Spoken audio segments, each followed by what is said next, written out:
Hello everyone, welcome to our channel myself Srishti Agarwal. तो आप सभी का एक बार फिर से स्वागत है आपके अपने चैनल स्कूल राज थ्योरी में, जहां पर मैं लेकर आई हूं कक्षा 5 के लिए विषय हिंदी पाठ्य पुस्तक हिंदी सुमन भाग 3 के सभी चैप्टर्स का एक्सप्लेनेशन विद क्वेश्चन आंसर्स। तो यहाँ पर हम स्टार्ट कर चुके थे। आपका फर्स्ट चैप्टर हमने देख लिया था, सबसे पहले प्यार बनाया, जिसका हमने कंप्लीट एक्सप्लेनेशन देख लिया था और साथ में सभी क्वेश्चन आंसर्स स्टार्टिंग से लेकर एंड तक देख लिए थे। यहाँ पर अब हम स्टार्ट करेंगे अध्याय 2, मर्यादा पुरुषोत्तम श्री राम। श्री राम के बारे में कौन नहीं जानता, सभी लोग जानते हैं। तो यहाँ पर उन्हीं से रिलेट बातें बताई गई हैं, उनसे जीवन से रिलेट कुछ तथ्य बताए गए हैं। तो यहाँ पर सबसे पहले बात करूँगी कि इम्पॉर्टेंट तथ्य यहाँ पर क्या बताए गए हैं। तो देखिए, सबसे पहले प्राचीन भारत के महानतम पुरुषों में से एक भगवान श्री राम अपनी मर्यादा, सत्य और कर्तव्य परायणता के लिए प्रसिद्ध थे, इसलिए उन्हें मर्यादा पुरुषोत्तम राम कहा गया है। वे अयोध्या के राजा दशरथ और रानी कौशल्या के पुत्र थे। उनका जीवन जो है धर्म, त्याग और आदर्शों का प्रतीक रहा है। जी, श्री राम को मर्यादा पुरुषोत्तम कहा जाता है क्योंकि उन्होंने जीवन भर धर्म और आदर्शों का पालन किया। चाहे वो किसी से भी रिलेट हो, उन्होंने धर्म का हमेशा पालन किया है। उनका चरित्र हमें सिखाता है कि सच्चाई और न्याय के मार्ग पर चलना ही श्रेष्ठ जीवन का आधार है। तो इनका जो जन्म है श्री राम का, वो अयोध्या में हुआ था। 4 भाई थे श्री राम सहित, राम, भरत, लक्ष्मण और शत्रुघ्न। ये सभी जो है गुरु वशिष्ठ के आश्रम में शिक्षा ग्रहण करने गए, जहां उन्होंने वेद, धनु विद्या और नीति शास्त्र की शिक्षा ली। तो इनके गुरु कौन थे? वशिष्ठ। श्री राम बाल्यकाल से ही सत्य, शील और धैर्य से परिपूर्ण थे। आज्ञा का पालन करते थे वो अपने माता पिता और गुरुजनों की। अपने भाइयों से प्यार करते थे, स्नेह रखते थे। राक्षसों से यज्ञ के समय रक्षा के लिए विश्वामित्र ने राजा दशरथ से राम और लक्ष्मण को मांगा, एवं गुरु विश्वामित्र ने श्री राम और लक्ष्मण को जंगल में रहने वाले राक्षसों से ऋषियों की रक्षा करने के लिए कहा। तो श्री राम ने ताड़का नामक राक्षसी का वध कर ऋषियों का निर्भय किया, यानी उनको निडर किया। वो डर रहे थे, उनको निडर किया, यानी वो अब नहीं डर रहे थे, क्योंकि जो ताड़का नामक राक्षसी है वो मर चुकी थी, जिसका वध किसने किया था? श्री राम और लक्ष्मण ने, श्री राम ने। ठीक है, उन्होंने कई यज्ञों की रक्षा की, जिससे संपूर्ण वन क्षेत्र में शांति स्थापित हुई। इससे यह संदेश मिलता है कि अन्याय और अधर्म के विरुद्ध खड़े होना प्रत्येक व्यक्ति का धर्म है। श्री राम के विवाह की बात करें तो इनका विवाह जो है मिथिला के राजा जनक की पुत्री सीता के साथ हुआ था। राजा जनक ने घोषणा की थी कि जो शिव धनुष है उसे उठाकर उसकी प्रत्यंचा चढ़ाएगा तो वहीं सीता से विवाह करेगा। ठीक है, स्वयंवर था, सीता खुद ही चुन सकती थी। तो उन्होंने ये एक जो परीक्षा है वो ली थी कि जो भी शिव धनुष के ऊपर प्रत्यंचा चढ़ाएगा तो वो ही सीता से विवाह करेगा। तो इतना हैवी था वो शिव धनुष, कोई भी नहीं उठा पाया। श्री राम उठा पाए और उन्होंने उस धनुष को 2 टुकड़ों में बांट दिया था। सीता का स्वयंवर संपन्न हुआ इस कार्य से। उनका यह कार्य अदम्य शक्ति और संयम का प्रतीक था। श्री राम की राज्याभिषेक की बात करें तो यहाँ पर उनके राज्याभिषेक की जब तैयारी हो रही थी, तो जो उनकी सौतेली माँ है कैकई, जो राजा दशरथ की दूसरी पत्नी थी, उन्होंने 2 वचन मांग लिए राजा दशरथ से। एक तो राम को 14 वर्ष के लिए वनवास भेज दिया जाए और एक भरत को राजा बनाया जाए, जो खुद का बेटा था उनका भरत, उन्हें राजा बना दिया जाए। तो श्री राम ने पिता के वचनों की रक्षा के लिए बिना किसी विरोध के राजमहल को छोड़ दिया था। पत्नी सीता और भाई लक्ष्मण के साथ वो वनवास चले गए थे। उन्होंने ये दिखाया कि माता पिता और गुरुजन की आज्ञा का पालन ही सबसे बड़ा धर्म है। ठीक है, उनके अनुसार सबसे बड़ा धर्म क्या था? माता पिता और गुरुजन की आज्ञा का पालन। वनवास के दौरान रावण ने सीता का हरण कर लिया। श्री राम ने अपनी नीतिपूर्ण योजना और पराक्रम से वानर सेना के सहयोग से लंका पर आक्रमण किया और रावण का वध कर धर्म की स्थापना की। उन्होंने इस तरह से ये संदेश दिया कि अधर्म और अन्याय का अंत निश्चित है, चाहे वे कितना भी शक्तिशाली हो। क्योंकि जो रावण था काफ़ी शक्तिशाली था, वो बहुत ज़्यादा शक्तिशाली था, उसे हराना इम्पॉसिबल था, बट उसे भी हरा दिया गया क्योंकि वो अधर्म के मार्ग पर चल पड़ा था। लंका विजय के पश्चात श्री राम अयोध्या लौटे। उन्होंने एक आदर्श राज्य की स्थापना की, जिसे राम राज्य कहा जाता है। राम राज्य में सभी लोग सुखी और सुरक्षित थे, न्याय का पालन किया जाता था। उन्होंने बताया कि एक राजा का सबसे बड़ा कर्तव्य प्रजा का कल्याण करना होता है। वो प्रजा की खुशी ही देखते थे। भगवान श्री राम का जीवन कई महत्वपूर्ण शिक्षाएं देता है। इस चैप्टर से हमें ये पता चलता है, जैसे सत्य और धर्म का पालन करना, माता पिता और गुरुजन की आज्ञा का पालन करना, अन्याय और अधर्म के खिलाफ खड़े होना, अपने कर्तव्यों का निष्ठा से पालन करना और प्रत्येक व्यक्ति को विनम्र और सहनशील बनना। श्री राम का चरित्र हर युग में आदर्श रहेगा। उनकी कथा हमें मर्यादा, कर्तव्य और सत्य के मार्ग पर चलने की प्रेरणा देती है और देती रहेगी।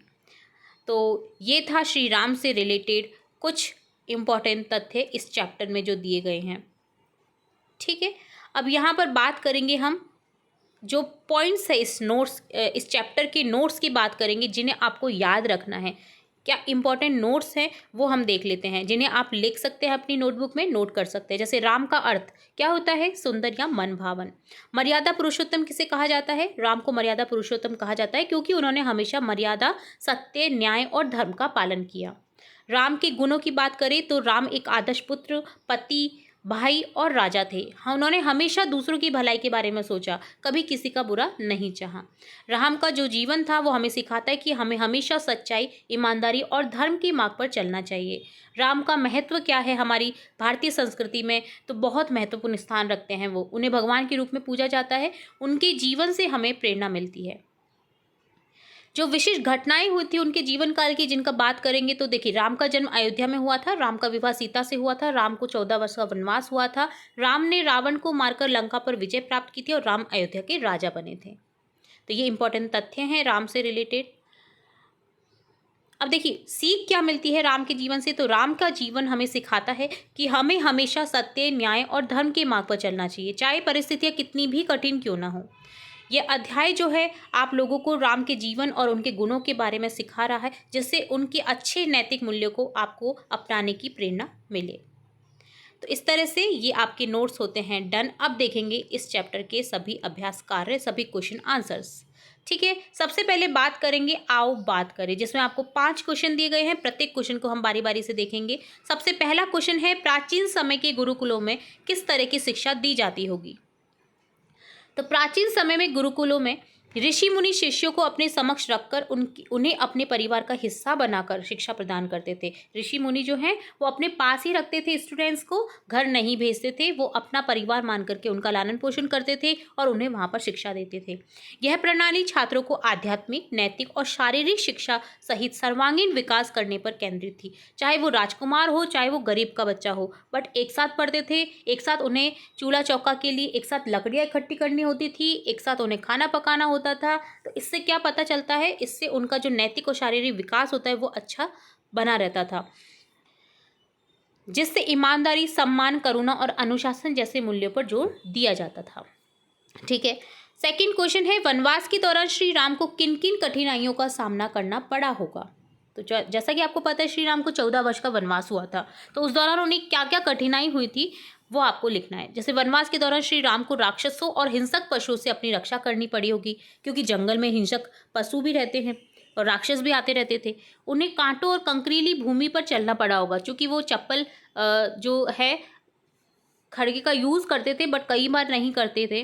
तो भूमि पर चलना पड़ा होगा, कंकरीली भूमि, कांटों पर। और जो फल फूल है आदि खाकर जीवन बिताना पड़ा होगा, क्योंकि उनकी जो चप्पल है ना वो भरत ने रख ली थी अपने पास में, तो वो नंगे पैर भी चले थे जंगल में। ठीक है, अगला क्वेश्चन है, श्री राम के अयोध्या लौटने पर नगरवासियों ने उनके स्वागत में क्या तैयारी की होगी? तो श्री राम के अयोध्या लौटने पर नगरवासियों ने उनके स्वागत में घी के दीपक जलाए होंगे। नगरवासियों ने खुशियां मनाई होगी। जो दिवाली है वो इसी के कारण मनाई जाती है, आज भी मनाई जाती है। आज भी हम दीपक जलाते हैं और खुशियां मनाते हैं श्री राम के लौटने से समय। अब देखिए, फोर्थ क्वेश्चन है यहाँ पर, रामायण से संबंधित एक पारिवारिक चर्चा के लिए बात करी गई है कि अपने परिवार के सदस्यों से रामायण से संबंधित अन्य जानकारी हेतु चर्चा करें। तो ये आपका व्यक्तिगत क्वेश्चन है, जिसमें आपको अपने परिवार के सदस्यों से रामायण से संबंधित अन्य जानकारी पर चर्चा करने के लिए कहा गया है। तो आप अपने बड़ों से रामायण के बारे में और तथ्य जानें। और रामायण जो शो है, जो पुराना रामायण शो है, उसे ज़रूर देखें। उसमें बहुत अच्छी अच्छी चीज़ें कही गई हैं जो पुरानी रामायण है। ठीक है, नई वाली रामायण नहीं। फिफ्थ क्वेश्चन है, रामायण के पात्रों पर कक्षा में चर्चा करनी है। देखिए, फिफ्थ क्वेश्चन में आपको कहा गया कि अपने शिक्षक की सहायता से कक्षा में रामायण के अन्य पात्रों पर, अन्य पात्र जैसे विभीषण हो गया, जैसे भरत हो गए, इसी तरह से हनुमान का क्या रोल था, जामवंत का क्या रोल था, नल नील का क्या रोल था, ठीक है, तो ये सभी चीज़ें आप डिस्कस कर सकते हैं अपनी कक्षा में शिक्षक की हेल्प से। तो ये डन होता है पांचों क्वेश्चन। अब देखेंगे अगला पार्ट है सोचो और लिखो, जिसमें आपका फर्स्ट, सेकंड और थर्ड क्वेश्चन दिया गया है और अगली है भाषा की बात इसी पेज नंबर 11 पर। तो सबसे पहले हम देखिए आओ सोचो और लिखो, ठीक है, इसका क्वेश्चन डन करेंगे। तो फर्स्ट क्वेश्चन यहाँ पर दिया गया है, नीचे दिए गए प्रश्नों के विकल्पों में से सही उत्तर चुनिए। श्री राम के पिता दशरथ कहाँ के राजा थे? तो ऑप्शन फोर्थ करेक्ट हो जाएगा, अयोध्या। द श्री राम के भाइयों में कौन शामिल नहीं था? कौन कौन भाई थे श्री राम के? भरत थे, लक्ष्मण थे और शत्रुघ्न थे। विभीषण नहीं था, विभीषण जो है रावण के भाई थे। तो यहाँ पर ऑप्शन स करेक्ट हो जाएगा। श्री राम के गुरु का क्या नाम था? गुरु वशिष्ठ। तो ऑप्शन ब करेक्ट हो जाएगा। तो चैप्टर में हमने पढ़ा है, चैप्टर इसलिए ही हमने पढ़ा है ताकि आपको क्वेश्चन अच्छे से समझ आ सके। डायरेक्ट क्वेश्चन हम करवाना चाहते तो करवा सकते थे, बट चैप्टर को पढ़ने से आपको काफ़ी सारी चीज़ें डिस्कस हो गई होंगी और याद हो गई होंगी। सेकेंड क्वेश्चन है रिक्त स्थानों की पूर्ति करनी थी आपको, जिसमें देखिए रिक्त स्थान दिए गए हैं जिसमें आपको उचित शब्दों का यूज़ करना था जो चैप्टर में आए हुए हैं। जैसे श्री राम को क्या कहा जाता है? श्री राम को मर्यादा पुरुषोत्तम कहा जाता है। किसके विरुद्ध खड़े होना प्रत्येक व्यक्ति का धर्म है? अन्याय और अधर्म के विरुद्ध खड़े होना प्रत्येक व्यक्ति का धर्म है।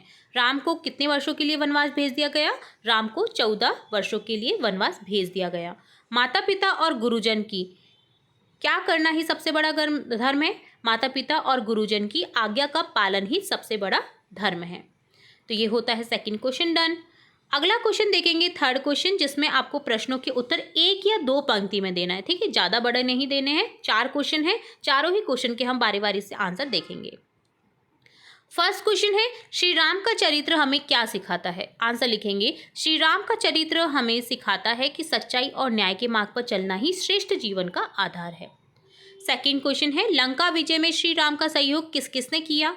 लंका विजय में श्री राम का सहयोग बंदरों, भालुओं, हनुमान, सुग्रीव, विभीषण और देवताओं आदि ने किया, ठीक है, इन लोगों का भी काफी अहम रोल था लंका विजय में। ऋषि विश्वामित्र श्री राम और लक्ष्मण को राजा दशरथ से मांगकर क्यों ले गए?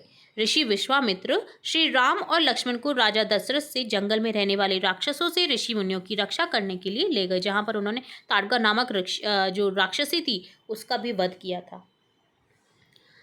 फोर्थ क्वेश्चन है राम राज्य से क्या तात्पर्य? राम राज्य में सभी लोग सुखी और सुरक्षित थे और न्याय का पालन किया जाता था। राम राज्य यानी कि हमें बिल्कुल असुरक्षित महसूस ना हो, ऐसा राज्य जहाँ पर हम सुखी रहें, हमें किसी चीज़ से प्रताड़ित ना होना पड़े, तो वो होता है राम राज्य, ठीक है, जिसमें लोग सुरक्षित और सुखी महसूस करते थे, न्याय का पालन किया जाता था।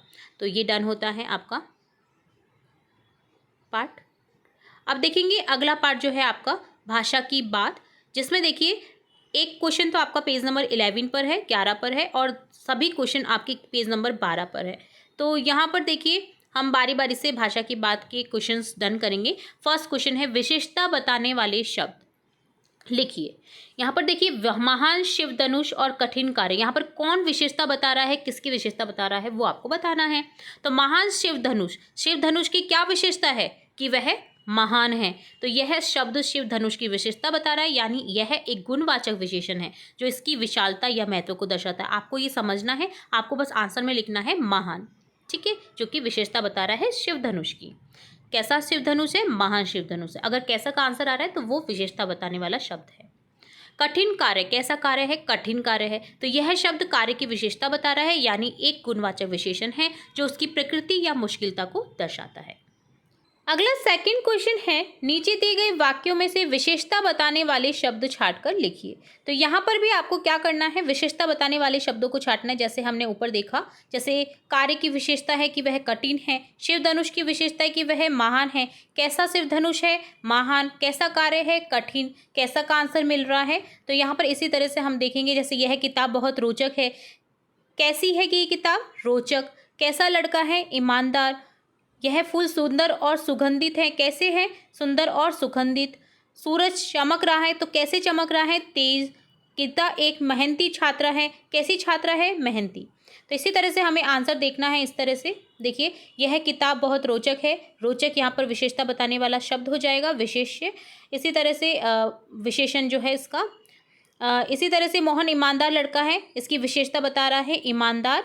यह फूल सुंदर सुगंधित है, विशेषता बताने वाला शब्द है सुंदर और सुगंधित दोनों आएंगे। सूरज तेज चमक रहा है, कैसे चमक रहा है? तेज, यहाँ पर विशेषता बताने वाला शब्द आ जाएगा।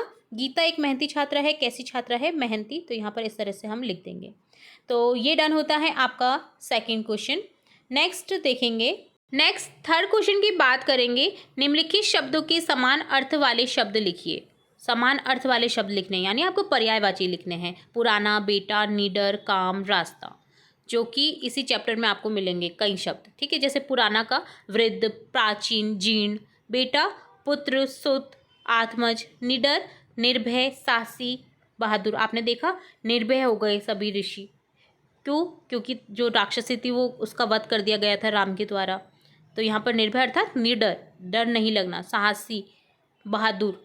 काम, कार्य, कर्म, कृति। रास्ता का हो जाएगा मार्ग, पथ, राह। तो ये डन होता है भाषा की बात। अब आगे है यह भी करें, जो कि आपको खुद से करने हैं, बट यहाँ पर मैं आपको बताऊंगी कि कैसे करने हैं। तो फर्स्ट क्वेश्चन है, देखिए आपके विद्यालय में वार्षिक उत्सव होने वाला है। वार्षिक उत्सव तो होता ही हर स्कूल में, तो वार्षिक उत्सव होने वाला है जिसमें बहुत से अतिथि और अभिभावक आ रहे हैं। तो अपनी कक्षा के साथ विद्यालय को सजाने के लिए आप क्या क्या करेंगे आपको बताना है, और नीचे दिए गए प्रसंगों पर अपने गुरुजन और साथियों से चर्चा करनी है कि सीता स्वयंवर कैसे हुआ था, हनुमान जी द्वारा संजीवनी लाना।